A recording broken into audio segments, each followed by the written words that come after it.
Welcome, everyone, to another episode of Splitting Smart, where Heather and I get to have candid and informative discussions with diverse well-being professionals. I am Lila Aiken Ali, a divorcee, a divorce coach, and the founder of Split.fyi. You're on mute. Heather's on mute. I'm Heather Steer, a divorcee, a CDFA, also a divorce coach, and the co-founder of Split.fyi. So before we introduce our guests for today, I just want to point out a couple of technical things with the webinar. There's a couple places you can put in questions. I'll be monitoring the chat and the Q&A throughout. So whatever is easiest for you to put questions in there, we will kind of get them either ad hoc or towards the end. We've reserved some time to have a more engaged conversation where we can open people's mics up as well. So today we will be in discussion with Laura Lee Wood, a lawyer turned global love and intimacy coach. So Laura coaches brilliant, soulful women how to fully embrace their brilliance and create radiant love. And who doesn't want that? And she also helps create deeper emotional connections, experience the depths of true intimacy, and implement spiritual practices focusing on acceptance and embodiment of their true femininity and beautiful, sensual, sexual essence.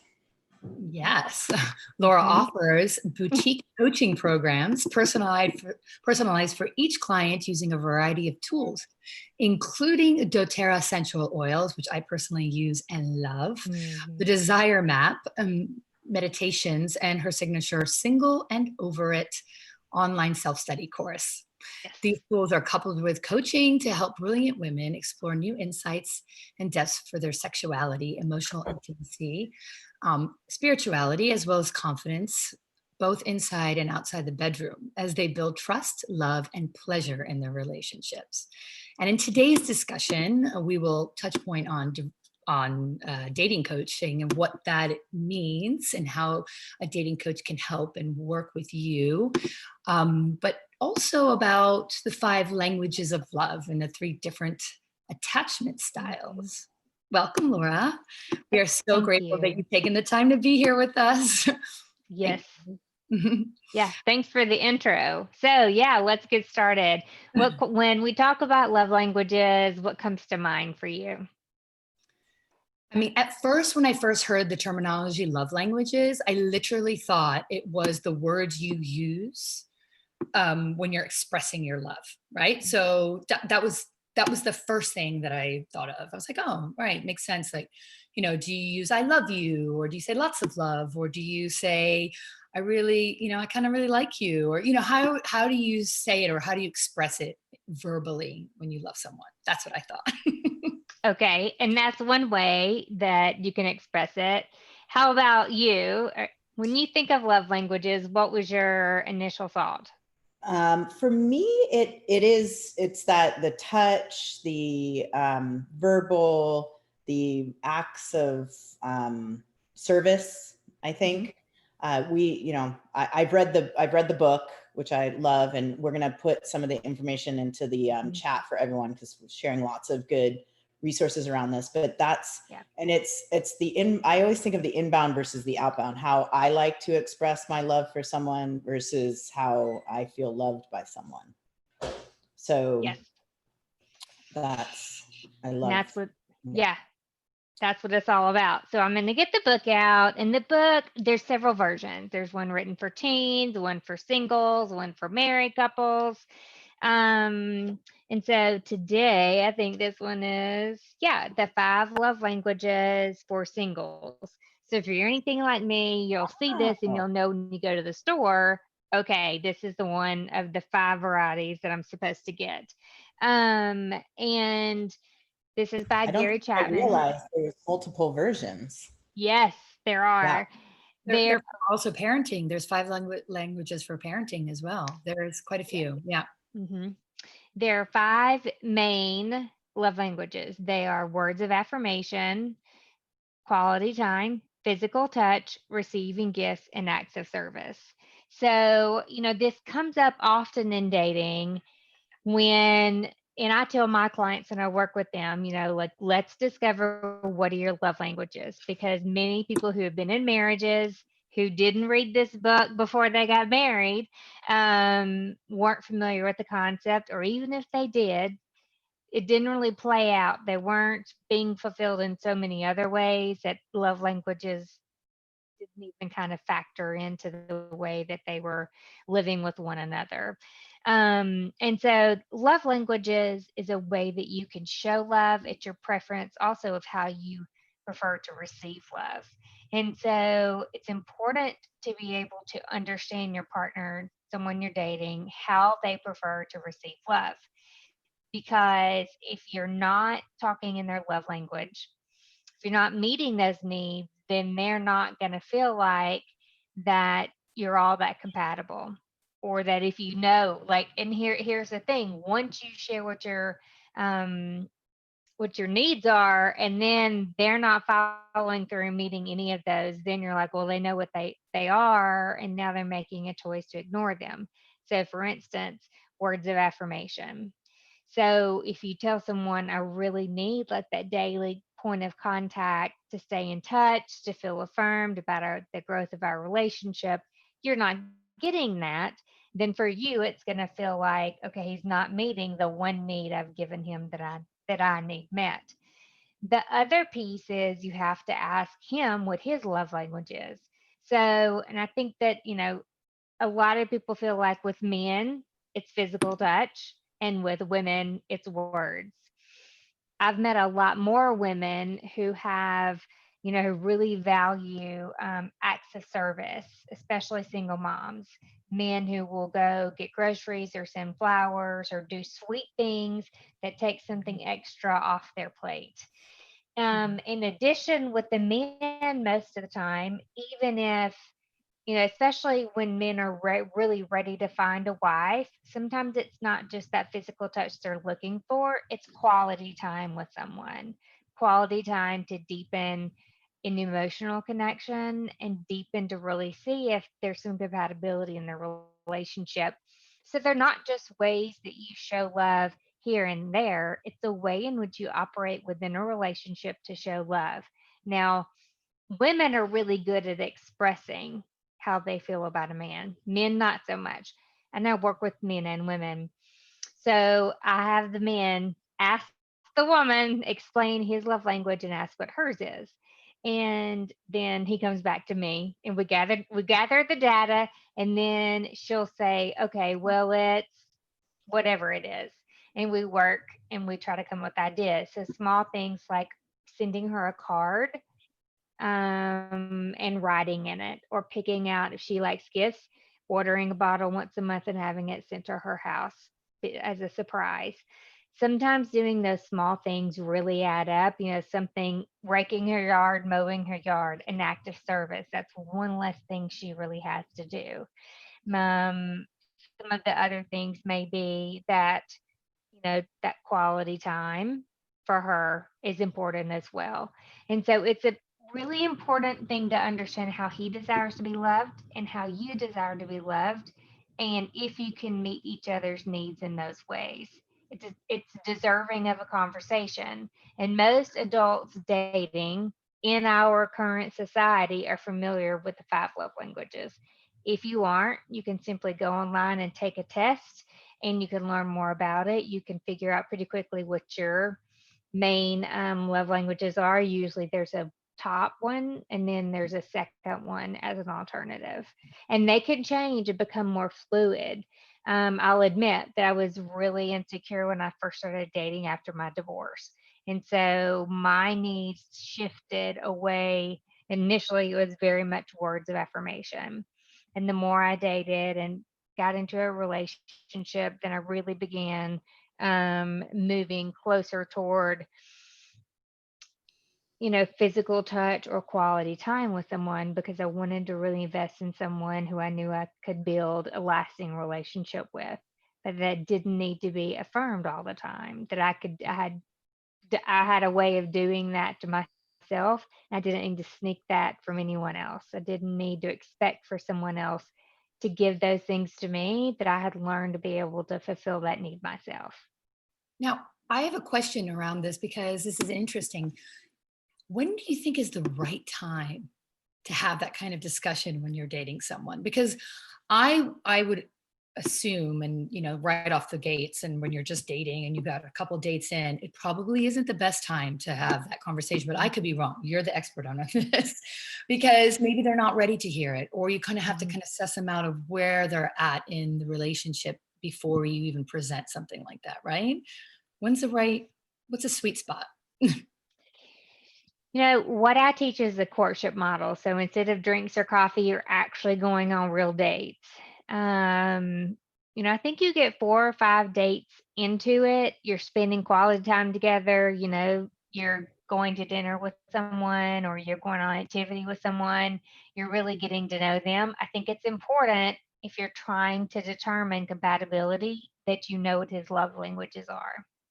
If he's giving you gifts at this point and that's not your love language, at some point you're going to have to tell him that that's not your love language, that you're grateful for the gifts, but you'd really love for him to do an act of service, that would really mean a lot more to you.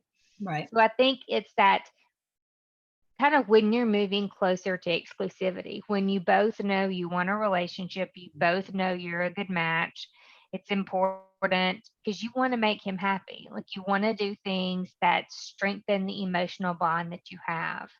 And you want to find out ways that you can do that that will be the right fit. Hmm. And so I think, if you're casually dating, probably doesn't matter. But I really think that if you're you know, moving toward a relationship, you're talking about a relationship, you think that things are becoming exclusive, then certainly I think it's time to say, hey, I know I haven't asked, but what's your love language? And if they don't know, then you can share yours and say, hey, there's this quick quiz we could take online, and then I have some fun activities, which I do with my clients. I have fun activities we could talk about doing that help me show you how I love you using my love languages. Well, I think too, it doesn't, your inbound love language isn't necessarily your outbound, Correct. like the way you express it isn't the way that you necessarily want to receive it. So it's a Correct. quadrant. I mean, it's understanding, you know, his inbound, outbound, and your inbound, outbound. Hmm. Correct. Because that you could be very disconnected Hmm. on that front.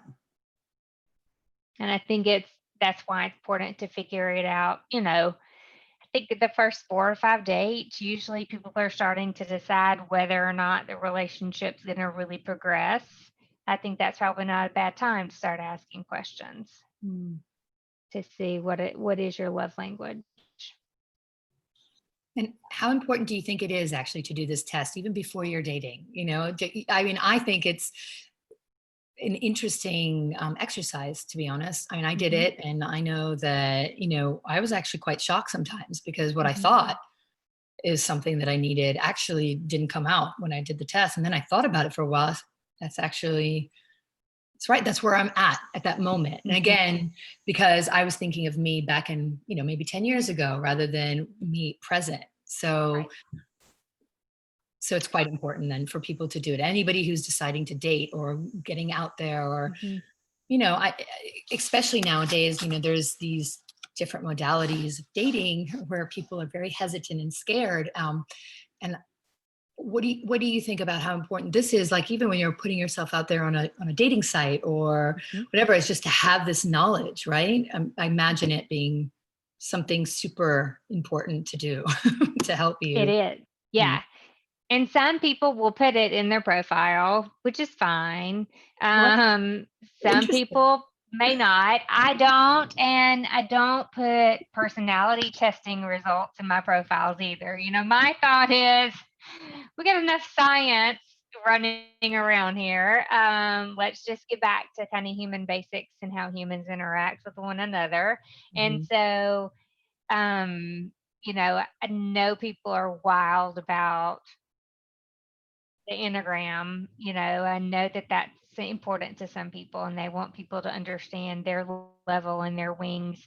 Love languages, I think, go far beyond. They involve communication. They involve how you bond. They involve the depthness of the emotional connection you can create. Whereas, personality testing tells you a lot about a person and who you are.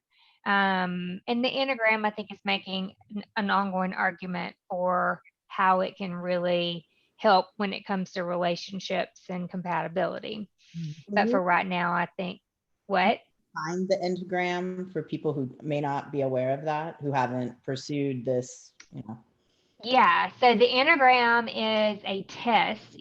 Back when I was in psychology graduate, we had like the Myers-Briggs personality test.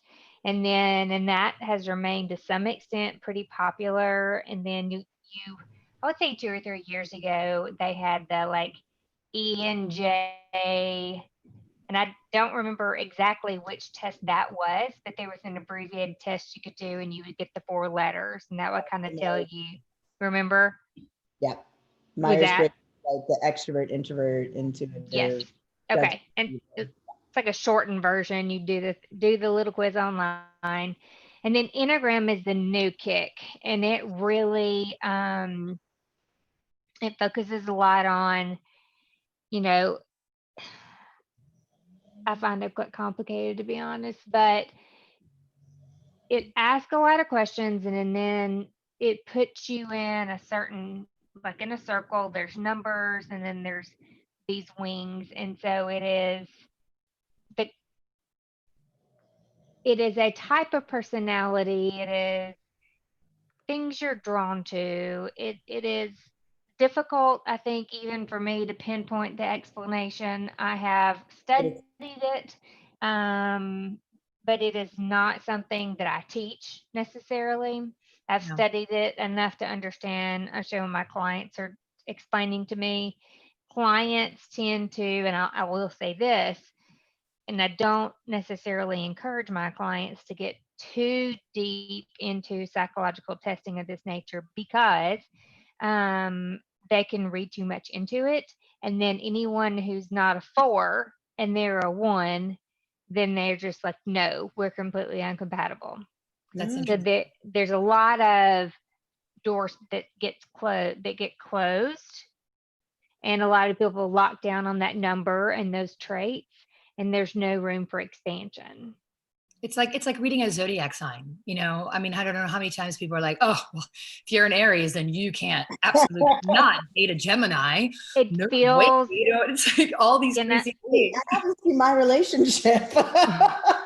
it feels a little bit like that. And I've worked through a book. I did a short class on it, and still didn't quite make a whole lot of sense to me. I mean, I have a scientific brain, but right now my brain is much more love and communication and intimacy focused. But it certainly can impact people.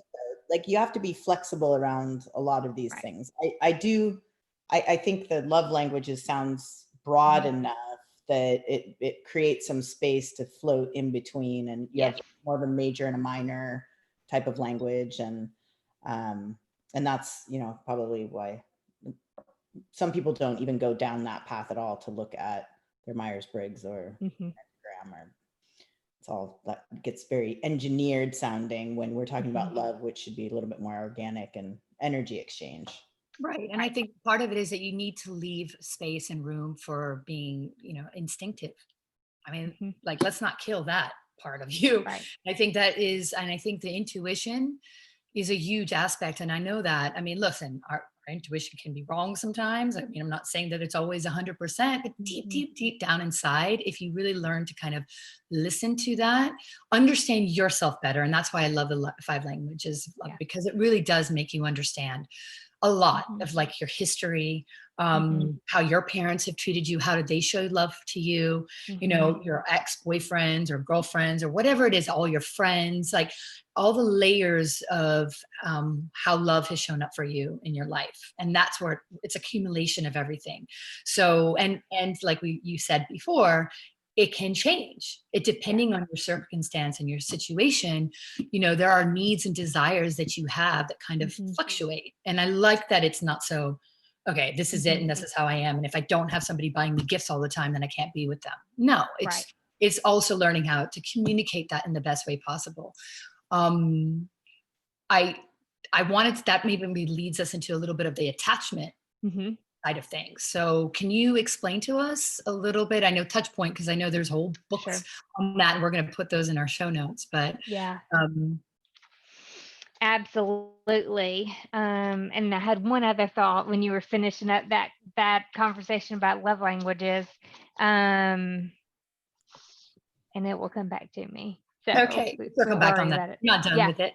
So this is the attached book. This is a book about adult attachment theory. Um, this is a phenomenal book, and it is worth reading every page or audiobook, however you prefer to consume information. I recommend it to every client. They get the 5 love language recommendation, and they get this for sure at the beginning. So this book became very popular in the last couple of years. It came out and it kind of, I think it was super popular because it was something new in adult relationships, adult attachment theory, not just childhood attachment theory. And it began explaining why using these different attachment styles, why relationships are working and why they weren't. When I was reading this book, I was stuck in the middle of an on and off 2-year relationship. And I had an epiphany when I read this book, and it was like, well, no wonder if he is such an anxious avoidant type, and I'm feeling secure, but yet anxious most of the time because he can't decide what he wants to do. I can understand why we won't be compatible. So this book, there's a couple main theories, and I'll read to you the 3 main types. But what's important about this book and these theories is they're fluid, meaning you could be in one relationship and be really secure, and he could be secure as well. You could be in one relationship, be with a total avoidant, and then you therefore could be really anxious. And so this book is a book that's designed to help you better understand your own attachment style and relationships. The attachment style of the person maybe that you're dating or that you've dated in the past and didn't understand why he never got it, like why you could never get through to him. And it talks in this book specifically about the struggles of having a conversation between 2 different attachment styles, how you can work through those, and sometimes how you can't. And it was an eye opener for me. And so this, I'm going to read here on the back of the book. There are 3 types. Anxious people are often preoccupied with their relationships and tend to worry about their partner's ability to love them back. Avoidant people equate intimacy with the loss of independence and constantly try to minimize closeness. Secure people feel comfortable with intimacy and are usually warm and loving. So we can all look back at a relationship and we can think about, okay, I felt really anxious because maybe he's left before. Now we're back in a relationship again. And can he love me fully? And is he going to stay this time? That's a really simple, anxious example. An avoidant, people equate intimacy with the loss of independence and constantly tries to minimize closeness. So I'll give you an example here. You go out with someone over the period of several months and you're thinking we're getting somewhere, right? Then you ask and he's like, no, we've only been on 5 dates. And you're like, we've been on way more dates than that. I'm not sure what's wrong with your, memory exactly. And his he was like, well, it's just too soon. It's just too soon for this to be happening. And there was always just kind of we feel that, right? Like when we're ready for a relationship and we meet someone and they want that and they say that, but then all of a sudden they're not ready for a relationship or they're not open to a relationship with us. They may not say that. But that person is avoidant, and sometimes it's avoidant of any relationship when they get serious. Right. Sometimes it's avoidant of just, that's how they do. They pull away when things are getting good. They start pulling away instead of leaning in to become closer. And I work with my clients on this a lot. Instead of running like you have in the past, this time I want you to lean in, Mm. really try to figure out what the issue is here. And then the last one, secure, people feel comfortable with intimacy and are usually warm and loving. So that's a great attribute to have. And so I would encourage anyone who's dating again or is really grieving old relationships. I think this is an amazing way, even, after a marriage, if you're like, listen, I need to understand those last few years. I really need to figure out what was going on with him and me, because I'm going to tell you something, ladies and gentlemen. That first person after your marriage ends is probably going to be really amazing. And they're probably going to fulfill you on so many levels. Maybe they meet your love languages, or maybe they don't. But what you're looking for is what you've been missing in your marriage. Your eyes aren't fully open to, I need the whole package, but just what's been missing. And so if he is speaking your love language, there's a good possibility that you're going to fall fast for the first person who is doing so. And I think by understanding within attached, you will better understand maybe the baggage that you're still stuck carrying from a marriage or a long-term relationship, and how that's made you vulnerable to this new relationship. And being aware that a second relationship, it may be wonderful at the time, but you really deserve someone who can give you everything, the whole package, not just what was missing from your marriage. I say that actually a lot because it's an interesting concept, because when you are going through a divorce, there's a lot of anger, there's a lot of hurt, there's a lot of pain in most case scenarios, not all of them, but a lot of them. And it's really hard to see any of the good out of your ex. Okay. You're just, there's nothing good out of your exes coming out of it. So, but obviously when you married them, there was a lot of good, right? You're not going to marry somebody who you're divorcing. And so, and I always say this, it's like, I gave myself that advice after a while. And I was thinking to myself, I'm like, why, wait a minute, let me remember the things that actually did work as well. Okay. We know the things that didn't, we know the things that I don't want again, but there are things from there that I actually should carry on and know that that's what I want out of a man as well. So what you say is like spot on for that, concept. Don't forget the good things. Yeah. As hard as it is, especially when you're in this state of mind, it's really important to remember that. Really important. Yes. And superficial things too. Sorry to interrupt, but it could be also superficial things. Like, when I say superficial, it's like, he, for example, he's an overachiever. He really likes to go, and he's a workaholic. Well, those are things you probably in the beginning of your relationship, you thought, wow, this guy's not lazy, and this guy goes and gets it. So yes, it might have become a problem in your relationship because maybe it became a problem because it was too much one-sided. But at the same time, that is something that there's an attribute in that you really want in your next relationship as well. So one other thing I was going to say is, when you become aware of what your strongest love language is, be really mindful of that. There are men, I learned this early on in dating, there are men who are really good at texting and flirting and making you feel like you're the most important woman in the world. And they can kind of catch you off guard with all of their, hold on 1 second, sorry. I have to plug myself back in. I didn't realize. Okay.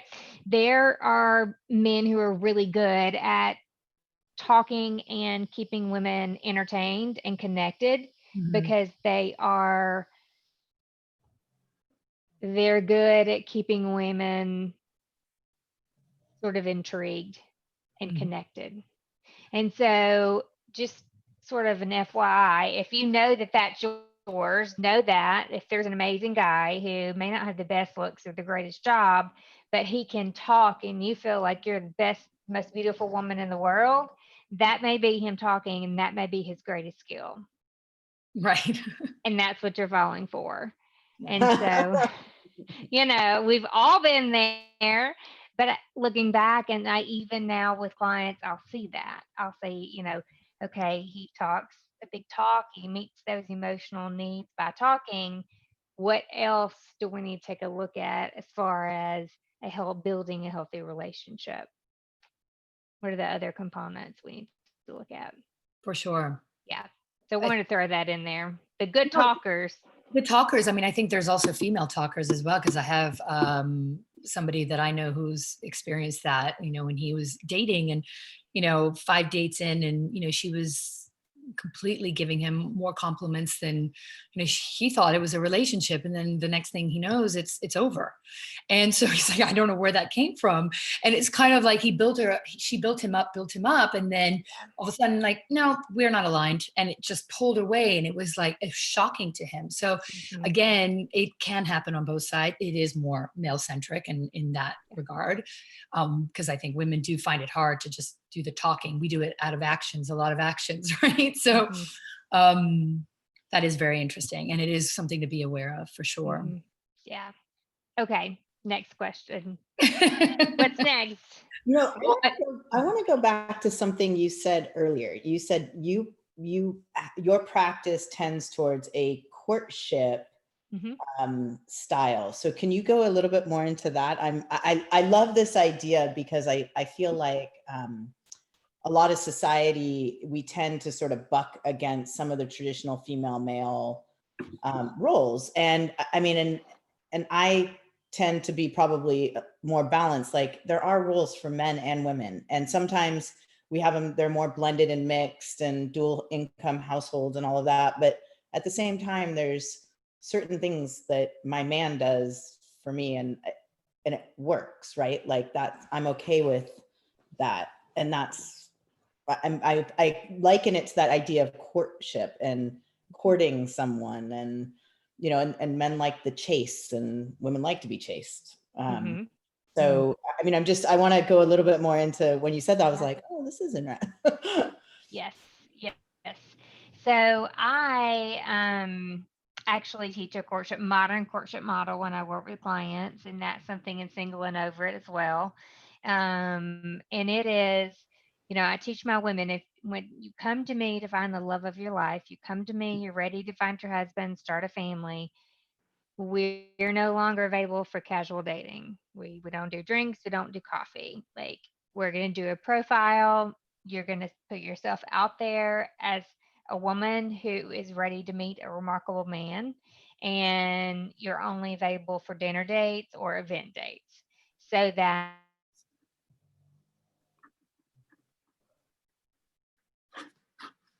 We're having some tech issues. Did she freeze? Yeah. Sorry, audience, give us 1 second. She'll come back to us. Just as a reminder, because I think a couple people joined after I had made the announcement. If you have any questions at all, you can put them either in the chat. I've been putting the names of the books she's been talking about, or you can put them in the Q&A as well. So just as a reference, don't hesitate with anything that she's talked about so far, that if you want some follow-up conversation, that we're happy to pursue that. And hopefully, oh, good. She'll be back in a second. I think she just had to log out and log back in. Well, I find it really fascinating with the whole love languages. I'm learning a lot. I love this topic. Just once you and I had met her, I started doing the audiobook of the attachment styles. And it is fascinating. To her point, there is a lot in the recovery of your relationships. And even when you go out in the dating world and you start kind of having some relationships that kind of don't work out as you're meeting people, you can be like, it didn't work because of that. Like, we're just different people. Like, that's their attachment style. This is mine. And And they do actually say some combinations are very difficult to Make work. make work. And so that, you know, I'm probably 30-40% of the way through it. And I've been listening to it with my partner. So it's really brought up a lot of interesting conversations about Well, our relationship. what's interesting is that when I went through my divorce, I literally, all I wanted to know was why. I couldn't understand it. I was blindsided by it. I didn't see it coming. I didn't understand it. I kept asking why, and nobody could tell me why. Nobody could understand why. Nobody. Our friends, our family, nobody understood. And it was one of those things, because on the outside, it seemed like everything was okay. And if you broke it down, and something like this in that book, Attachment, which I did start reading, it was like, that's like kind of that's the closest thing you're going to have to a why, because you're never going to really understand 100% until you dive down and say, okay, dive deep into yourself, and then dive deep. Okay, why is that person who I was with, why do they act that way? Why do they believe that way? Like, that's your answers, because they're not going to give it to you. Yeah. And this is one pillar of a relationship. We all know there's all the other dynamics, whether you have kids, you know, you have different ages, different needs, different, I mean, when you're blending with someone else in a relationship, there's a lot more, Right. You know, than these. But these are really good tenets to understand, for sure. Does anyone have any questions in the meantime for us?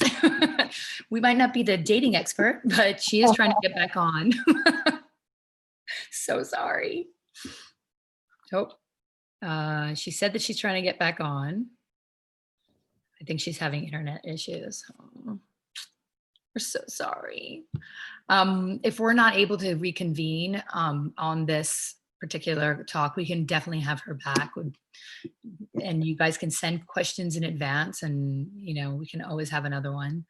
I am going to put her contact information. She has a lot of cool content in her IGTV, lots of free tools and resources and recordings around this topic.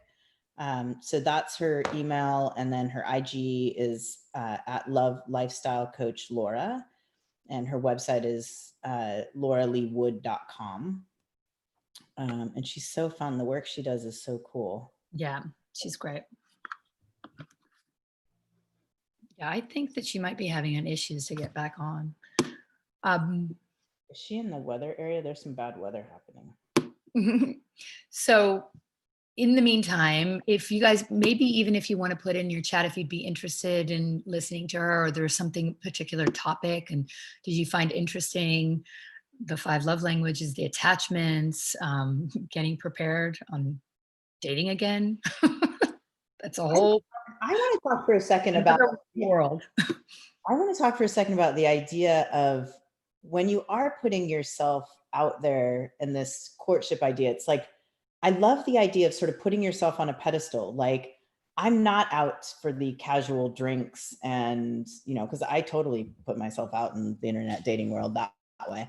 But just say, nope, it's like dinner or an event.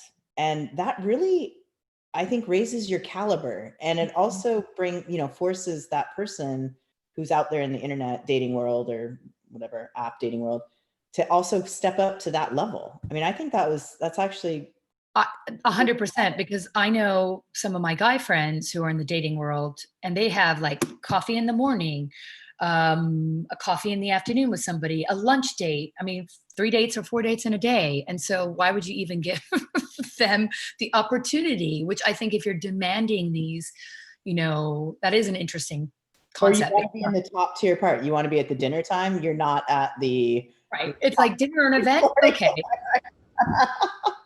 I really do like that, actually.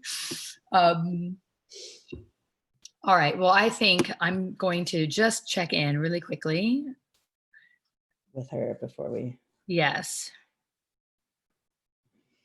And also, if anyone has other topics they want us to cover in our Splitting Smart series, if there's something that would be helpful topic-wise, this is our 11th or 12th. We haven't published all of them yet, but we've got a lot of good content coming out We're also going to have a really interesting talk with a paralegal, for those of you who don't know what a paralegal does, and that's coming up soon, which is really exciting, and how a paralegal can help you through your divorce, which I'm very excited about. And also another conversation with Julie Mack, who we had last week, which was super insightful and amazing. And she's going to talk a lot about the transition and kind of following this topic about dating again, if it does get serious and there is a potential new, oh, she's back. Oh, we need her voice. My apologies. We tried to hold the space. It was an interesting, I think our audience might have gotten a little bit bored with what we were saying. Okay. All right. Where were we? Questions anybody had? You were going to ask questions? So we were reflecting on the courtship Oh, yes. model. Okay, so I have them when they're talking to men that they really want to meet. I have them say to men, I'd love to meet you for dinner if you're interested in that. Or I'd love for you to plan a date for us if you're interested in that, and if you're interested in meeting. That cuts out coffee and drinks and, hey, when I hang out at the park, or come over to my house. No. Yeah, I'd like to meet you. I've enjoyed our banter. I think you're intriguing.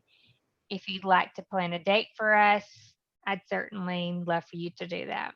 And that really weeds out the men online who are interested in actually having a date, because the men that you say that to online who generally are there to make and find a relationship, they're going to be like, this is a high quality woman who knows what she wants, and she's saying she's available for dinner.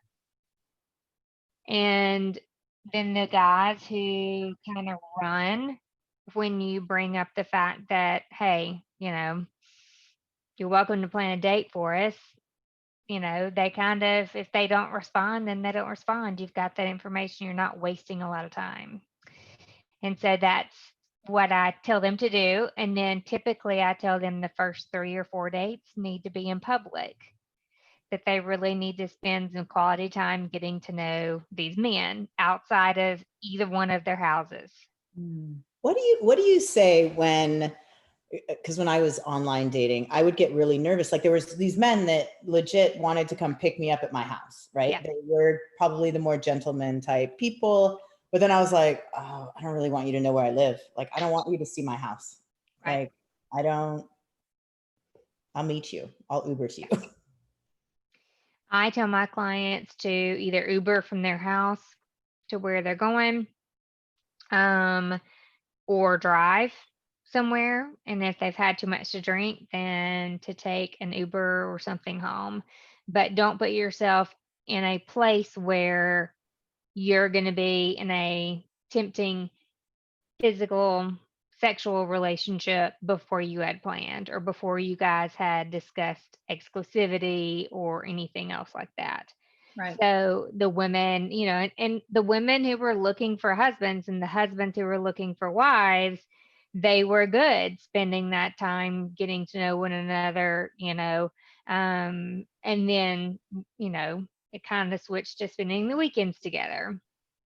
And then they began making progress, as a couple. But my theory is no sex before exclusivity.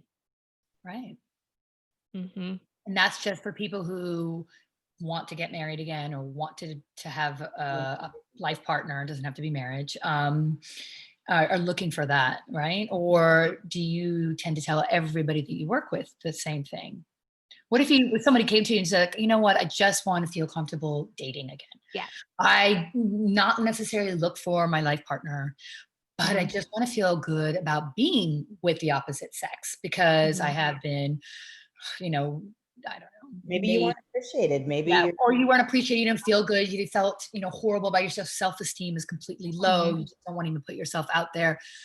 But you're not necessarily saying, I want to settle down and I want to be with that. So what, in that case scenario, what would you tell them? Probably 2 things. So first we talk about like what do they want to get out of dating? Is it an emotional connection? Do they want to have friends? Or, I also teach feminine sensuality and sexuality. Or is it really the intimacy side of things that they're really craving? Um, you know, a lot of the women I've worked with, really the Ivy League women, they go out on dates, but they really struggle with the intimacy portion, the physical intimacy, and some of the emotional intimacy. So if women came and said, and I typically don't have women coming to me who are casual daters, unless they really are like, hey, I'm just getting started. I want help with my profile, I'm happy to help with that. Help with my profile, kind of lay of the land. I call it the man, the mysteries, and the myths. Because especially divorced women. I've read some long posts recently. I'm like, there are so many crazy myths out there about dating. Like, let's not globalize that men are bad. They're not all bad. There's some amazing, amazing men out there. And so for me, it's to help women, what do they need right now? They need a dating profile, but they're not going to swipe any differently unless their mindset is changed about what they're worthy of and what they're actually going to find. If they continue to swipe left and right the same as they have been, nothing's going to change.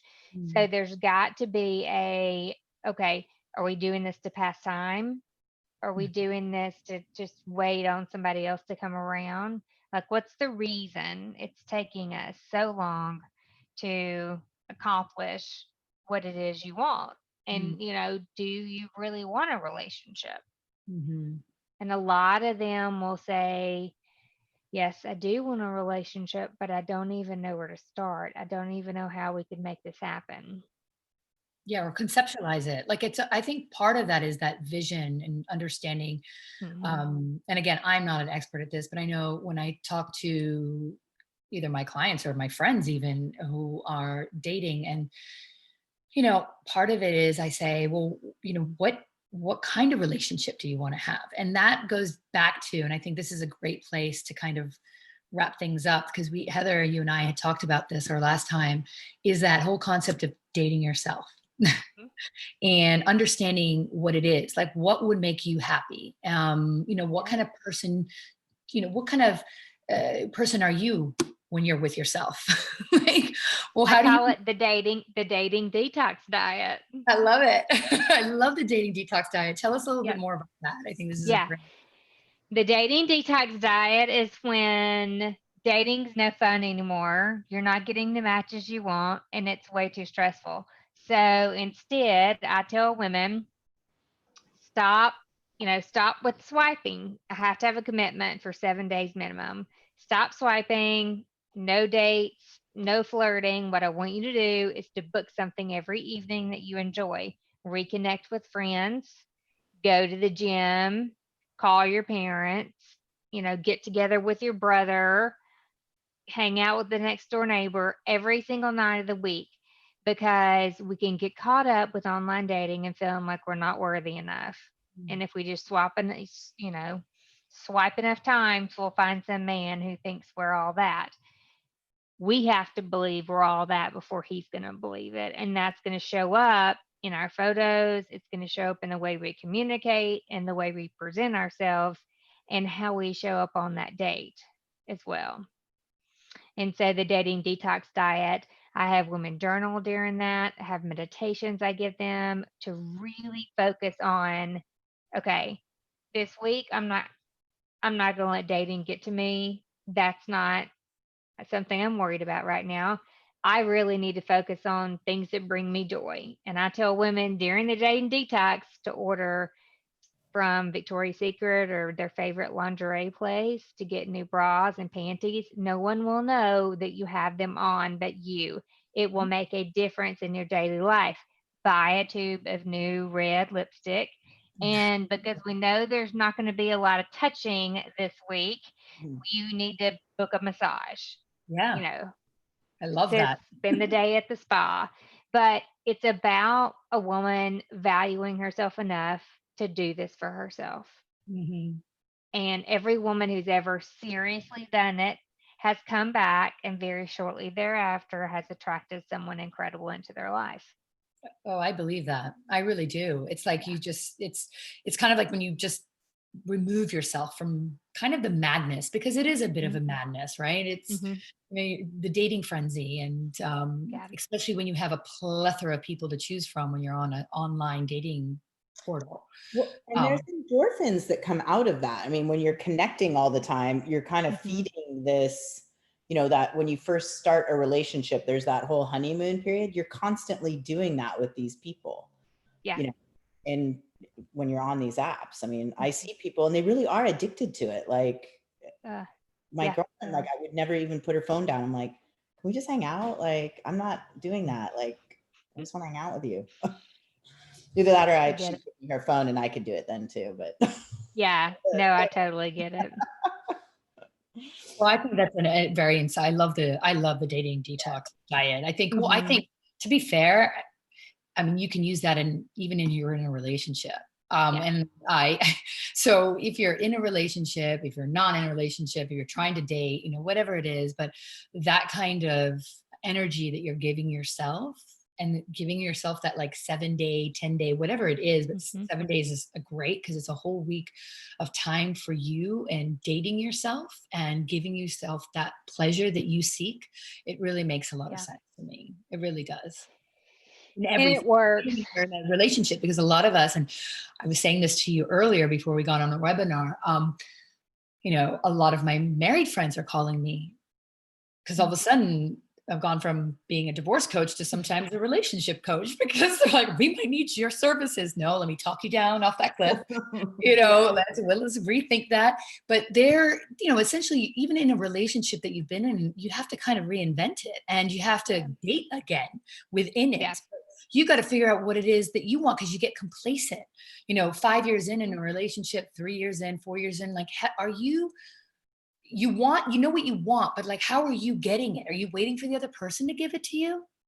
And if you, are you communicating it in the right way?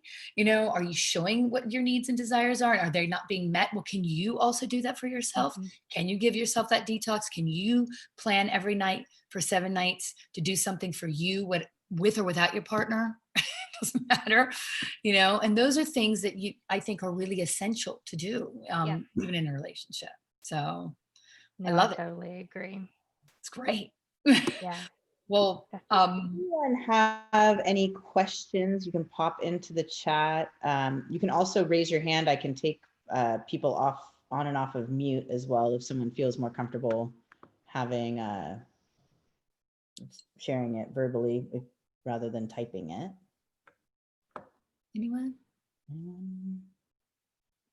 Okay, well, no questions. I think you've covered everything then, Laura. This was fantastic. Even though we left you for a bit. Yeah. Do you guys, I know we have just maybe 2 or 3 more minutes. Do you guys have any other questions? Or I do have a couple more books I'd like to share with the ladies, if that's okay. Please do. Yes, we love that. Yes. My clients are always like, do you have any books? I'm like, of course I do. So, okay. So I love this author, Natasha Burton. Have you ever heard of her? It's called What's My Type? No. This is a fun book. 100 quizzes to help you find yourself and your match. I love that. And they're great, great questions. I mean, and I think every woman needs one. So, and here we are. How do you express love? And you go through and you answer those questions. It's amazing, and it helps people navigate conversations, like relationship philosophies, and you go through so you know kind of what yours are. Now, is this a book that like you could use with your significant other or as you're dating? Yes, you could. Because there's a lot of stuff in here. Your relationship role model, how were you loved? I think you could use this. A lot of it's geared toward you to go through, but there is, in fact, a couples one. Ah, love It's 101 quizzes for couples. yes. this is brilliant. Yeah. These are, and it's a Natasha Burton book too. She's written some amazing things. So it's a workbook that they go through, maybe a couple pages a day, or just to really bring them closer together and take these tests to find out who really knows who. So I think that's an excellent one. Right. And then Natasha Burton also wrote this one, and this is just addictive. And you guys, both of you need a copy of this one. It's The Big Red Flags, Relationship Warning Signs You Totally Spotted But Chose to Ignore. Oh, This yeah. is the little black book of Yep. Yeah. The With black. big red warning signs. Put that in our chat too. Yeah. And I think that this one, I think, is really important for women who are coming out of a marriage and they're not familiar with today's dating culture, Mhm. and how brutal it can be, or how you can feel like you're being used, and you didn't know it, or Misled as it, well, like just really misled. I mean, yeah. I remember, this is laughable now.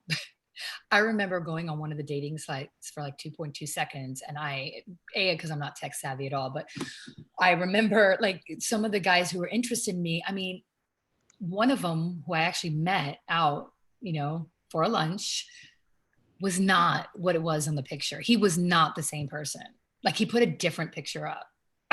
So that was an eye opener. So the pictures that you see sometimes aren't the actual people that you meet. I was like, this is crazy.